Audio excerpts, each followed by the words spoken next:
Então as pessoas que usam essa expressão instituições democráticas, elas não têm consciência do que é a democracia. E chegam ao ponto, vamos dizer, de ser tão absurda naquilo que falam, que a gente desconfia que é um caso de retardamento mental, ou às vezes pior, de psicopatia. Eu vou dar um exemplo. Esse seu Alexandre de Moraes, tem uma gravação dele de uns anos atrás, explicando maravilhosamente bem o que é o direito à livre opinião e mostrando que ele é inteiramente favorável ao direito de livre opinião. E passa uns anos, ele nega totalmente o direito de livre opinião de qualquer pessoa que tenha ideia diferente da dele. Ora, isso aí o que é? Hipocrisia? O ignorante pode chamar de hipocrisia, mas eu não chamo disso aí. O que ele mostrou com essa explicação e esse procedimento é que ele é insensível à diferença entre palavras e atos. Ele teve algum drama de consciência de que, não, eu expliquei esse sistema de valores e agora eu estou negando. Ele não tem nenhum drama de consciência, ele está tranquilo no primeiro caso e tranquilo no segundo caso. O que significa o seguinte, isto é um sintoma claro de psicopatia. Isso não é hipocrisia. Hipocrisia é você fazer um fingimento proposital. O fingimento proposital, se você tem que fazer um fingimento proposital, é porque você sabe que está fingindo.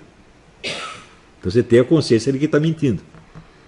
Então não é possível que você minta com tanta desenvoltura e tanto bem-estar. Mas você vê que ele fala, no segundo caso, com a mesma naturalidade do caso anterior. Ou seja, ele não sente a diferença entre uma coisa e outra. É um cafezinho. E isto é um dos traços mais característicos de psicopatia. Portanto, o que eu sugeriria é submeter esse seu Alexandre a uma junta médica, né, de especialistas em medicina forense, antes de qualquer coisa. Porque se o sujeito é realmente um psicopata, ele não tem condição, tá certo, de julgar uma partida de futebol de botão, da segunda divisão. E eu acho que é exatamente o caso dele. Então, é um homem perigoso, é um psicopata, e ele tem que ser removido não apenas do STF, mas de qualquer tribunal. Não estou falando isso para ofender o cara. Eu não uso termos técnicos de ciência social, de psiquiatria como ofensa. Nunca uso. Ou eu uso como termo descritivo, ou não faço nada, ou não uso. Agora, no Brasil, o pessoal pega qualquer coisa que eu digo e começa a usar como ofensa o tempo todo. Né? Argumento ad hominem, psicopatia, estupidez criminosa, assim. Ou seja, eles não têm conceitos, eles só têm figuras de linguagem. Ora, você quer um exemplo? Fake news. Né? Fake news é um conceito descritivo? Não. Pô, você pega aí uma notícia que o sujeito, por engano, falsificou um dado e copiou errado de uma estatística. É fake news, é uma notícia falsa. Mas é isso que eles querem dizer quando acusam alguém de fake news? Não. Eles estão querendo dizer um algo a mais. Mas esse algo a mais não está definido. Ora, uma lei pode ser escrita na base de figuras de linguagem. Uma figura de linguagem é polissensa, ela tem muitos sentidos possíveis, dependendo do contexto em que é usada. Ora, uma lei pode ser baseada em figuras de linguagem? Se ela pode, então o juiz pode entender do jeito que ele quiser. Ou seja, uma lei escrita em figura de linguagem é uma palhaçada. O que significa o seguinte, 80% da nossa Constituição é palhaçada, 80% do nosso Código Penal é palhaçada e assim por diante. As coisas não estão definidas, né? O que aumenta elasticamente a esfera de decisão do juiz. E daí, quando o juiz começa a tomar decisões legislativas, daí o pessoal reclama. Eu digo, mas espera, mas a redação que foi dada à lei praticamente obriga o juiz a fazer isso. Quer dizer, deixa o camarada com um termo indefinido e ele vai ter que defini-lo, portanto ele está legislando. Está entendendo? Quer dizer, o juiz que se mete à legislatura, a culpa não é só dele. É do cara que redigiu a lei em primeiro lugar. Claro que o juiz não é obrigado a legislar, ele fará isso se ele quiser. Mas a má redação da Constituição e do Código pode induzi-lo a fazer isso. Está entendendo? Agora, ele deu um outro exemplo. Outro dia, esse senhor Luiz Ramos, esse general, está dizendo que o Aldo Rebelo é um patriota. É nacionalista e patriota. Eu digo, olha, pera um pouquinho. O homem é comunista. Membro do Partido Comunista do Brasil, Partido Comunista de linha chinesa. Portanto, membro do Foro de São Paulo. Um comunista pode ser nacionalista? Você lê todos os teóricos do comunismo, eles são todos antinacionalistas. Marx, Lenin, Trotsky, todos eles. Mas, a partir da Segunda Guerra, Stalin cria a chamada estratégia terceiromundista. E na estratégia terceiromundista, o nacionalismo, sem deixar de ser odioso para o marxismo, pode ser usado dentro de uma guerra que já não é contra o capitalismo na escala nacional, mas contra o imperialismo na escala internacional. Por quê? Quem inventou esse negócio de trocar a fisionomia do inimigo, do capitalismo para o imperialismo, foram os fascistas. Enrico Corradini, em primeiro lugar, em 1910. Enrico Corradini e Alfredo Rocco, que foram teóricos do regime fascista. E eles diziam o seguinte: não se trata propriamente da luta dos proletários contra os capitalistas, mas das nações proletárias contra as nações capitalistas, portanto, as nações imperialistas. Então, a luta anticapitalista perde importância em face da luta anti-imperialista. E o Stalin adotou isso para todos os partidos comunistas do mundo. Então, eles começaram a usar a retórica nacionalista. Não porque fossem nacionalistas. Porque é lógico que, onde quer que você instale o comunismo, a nacionalidade se desfaz. A União Soviética desfez mais nacionalismo e mais patriotismo do que qualquer outra força no mundo. Por que era a Hungria ou a Tchecoslováquia sob domínio soviético? Era uma nação independente, mas nada. Então, acabou o nacionalismo ali. Então, o nacionalismo serviu para quê? Para jogar o país contra o imperialismo americano, o francês ou o inglês. A partir da hora que virou comunismo, acabou o seu nacionalismo. Será que o senhor Luiz Ramos não sabe disso? Não, a resposta é que não sabe. Ele não tem a menor ideia. Ele acredita que o outro é realmente nacionalista e patriota. Ou seja, pergunto eu, senhor Luiz Ramos, o senhor que é tão amigo do Aldo Rebelo, alguma vez teve a curiosidade de perguntar a ele de onde vinha o dinheiro do Foro de São Paulo? O Foro de São Paulo custa um dinheirão. Nunca ninguém investigou. E o senhor nem perguntou. Não quer saber. Quer dizer, os comunistas podem pegar o dinheiro que eles queiram, da fonte que eles desejam e gastá-lo, e isso não tem problema. O homem que está lá é um nacionalista, é um patriota. Que palhaçada é essa, general? O senhor tem que se arrepender disso aí, da sua leviandade, porque isso é coisa de gente leviana. Na década de 90, eu 1000 vezes, falando para plateias de militares, eu digo, vocês fazem essa porcaria desse Ministério da Defesa, vocês vão acabar batendo continência para comunista. Daí eles viram. Quer dizer,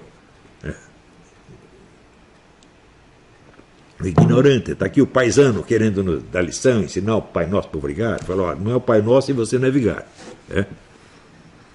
Outra coisa, isso não é um problema de ser militar. O Ministério da Defesa, por si, não é uma instituição militar, é uma instituição civil que tem poder sobre os militares. Se fosse uma instituição militar, então o sujeito chegaria a ministro da Defesa pela escala de promoções do Exército, da Marinha e da Aeronáutica. Mas não, ele é nomeado por um político, que é o presidente. E pode vir de fora. Quantos dos ministros da Defesa foram militares? Só agora parece que tem um. Então não é uma instituição militar. Então, quer dizer, você entende tanto disso quanto eu. Aliás, eu entendo mais, porque eu estudei e você não. Tá certo? Então, depois não é que veio um ministro da Defesa comunista, vieram 5. Não apenas comunistas no sentido de ideologia, tem ideologia. Não, membros de partidos que pertencem ao Foro de São Paulo. Portanto, inimigos da nação. Portanto, membros de uma organização ilegal, porque o Foro de São Paulo comportava ali uma aliança íntima entre partidos legais e organizações criminosas. Veja, o Lula presidiu assembleias do Foro de São Paulo junto com o Manuel Marolanda, que era o comandante das Farc, meu Deus do céu, que tinha quase um monopólio do narcotráfico no continente. E o senhor Luiz Ramos está totalmente inocente? Não. Nós aqui não discutimos ideologia. Só... Escuta, peraí, discutir narcotráfico é ideologia, porra? Além disso, se você é contra a ideologia, você alguma vez reclamou que o Aldo Rebelo tivesse uma ideologia? Você alguma vez incomodou? Não, você não pode ser marxista, você não pode ser ideológico, você tem que ser tecnocrático, pragmático que nem nós. Tem que ser neutro. Alguma vez você disse isso para ele? Não. Você consente que o comunista tem a sua ideologia. Mas, se tem alguém contra o comunista, você não quer que esse tenha ideologia. O direito a uma ideologia é monopólio dos comunistas. E você ajudou a montar isso, Luiz Ramos. Você foi um dos culpados disso. Um dos milhares de culpados, portanto a culpa não é toda sua. Mas você fez isso. Agora, é essa gente que o povo vai pedir socorro. Quer dizer, olha, você não pode ter uma política decente baseada na mentira. Sobretudo baseada numa mentira pueril. Não é isso? E essa história de que os militares libertaram o Brasil dos comunistas em 64, isso é uma mentira pueril. Eu já demonstrei, não preciso voltar a isso. Mas se você ler ali o livro do Mauro Abranches, 1964, O Elo Perdido, você vai ver o seguinte, que durante 30 anos os comunistas repetiram que o golpe militar foi dado pelos americanos. E da KGB não se falava. E hoje está provado que ali, no meio do governo Goulart, havia pelo menos 3 mil agentes da KGB. Quantos desses foram presos? Quase nenhum. Não é isso? Então, falar da KGB foi proibido. Uma vez eu fiz essa pergunta ao Cílio Bocaneira, que foi correspondente do Globo na Europa. O que você soube a respeito de correspondentes estrangeiros trabalhando para a KGB? Não, isso aí, nunca ouvi falar, mas acho que não tem o menor cabimento. Perguntei ao embaixador Lincoln Gordon.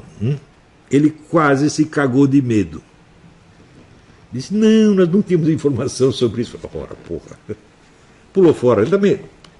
Dom ele não sabia quem eu era. Não tinha motivo para confiar em mim. Né? Então, tudo isso aí tem esses efeitos políticos, são efeitos políticos da ignorância. A ignorância criada por uma linguagem corrompida, gente. E a linguagem corrompida é a linguagem que só tem signo e significado.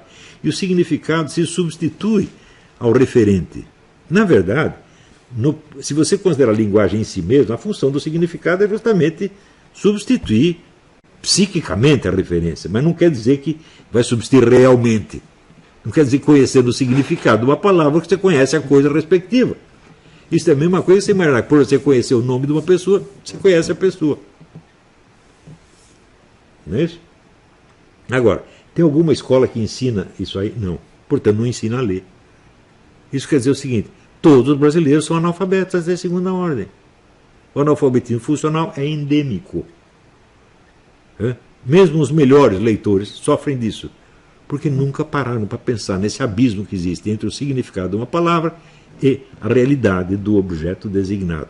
E eu estou me referindo apenas a objetos de ordem física, como elefante, rinoceronte, búfalo, né, lagartixa, laranja, etc.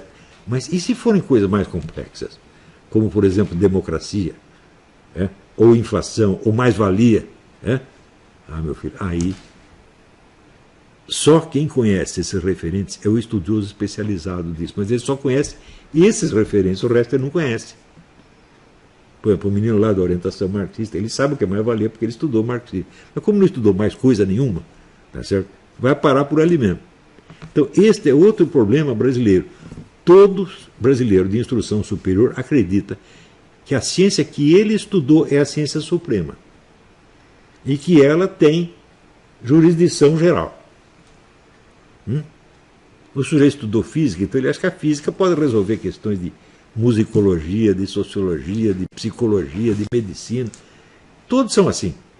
Não sabem sair do seu universo linguístico profissional. Você lembra do debate com o Paulo Roberto de Almeida? Ele estudou relações internacionais. Tá certo? Nas relações internacionais não existe o conceito de globalismo. Porque isto é, como é que tem um conceito macro-histórico. que escapa, né, do âmbito dos estudos de um diplomata. Então ele não sabe que isso existe. Agora, hoje é impossível qualquer pessoa com QI superior a 12 negar que existe o globalismo. Mas apenas 2 anos atrás, podia chegar um diplomata, professor de diplomacia, e negar. Vocês entendem até onde chega a corrupção da linguagem? Aqui nos Estados Unidos ninguém nega que existe o globalismo, mas ninguém. Nem crianças de 12 anos. Né? Mas no Brasil você pega um professor universitário, um cara de boa reputação no meio intelectual, como Paulo Roberto de Almeida, e ele jura para você que não existe, que é a teoria da conspiração. Não é isso? Não é incrível? Agora, você pega o termo pandemia. E pandemia é um negócio muito pior do que uma epidemia. A pandemia é um negócio que se alastra ilimitadamente. Se alastra quer dizer o quê? Qual é a contaminação, o nível de contaminação? E qual é o nível de mortalidade? Você pega, se o número de mortos nos Estados Unidos alcançar o número máximo que se calcula com uma, vamos dizer, com uma conjetura enfática, né, será 1/3 de 1/1000 da população americana. Né? Você pode chamar isso de epidemia? Acho que não. Também, vamos dizer, hoje eu vi um médico dizendo, olha, o pessoal está falando que o tal do cloroquina oferece riscos para a saúde e tem efeitos colaterais. Eles, olha, ele lê aqui, eu vou mostrar os efeitos colaterais de um remédio. Ele dá uma lista de efeitos colaterais absolutamente terrificante. Assim, quando você ouve aquilo, você fala, nunca mais vou tomar esse remédio. Daí ele pergunta, sabe qual é o nome desse remédio? Dorflex.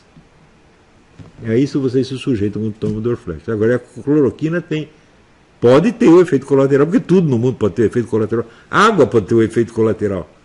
Você está entendendo? O ar pode ter o efeito colateral. Tudo pode ter o efeito colateral. Então, mas o pessoal espalha isso, não tem efeitos colaterais, e o pessoal aceita, por quê? Eles aceitaram o significado da expressão como se fosse o referente, ou seja, a realidade da coisa. Ora, o efeito colateral não é uma palavra, meu filho. É uma coisa real que acontece com o corpo humano real. Então, isso é, você para usar essa expressão, você tem que saber o que são esses efeitos colaterais e saber pesar a gravidade desse efeito comparado com efeitos colaterais de outro remédio. Aí sim.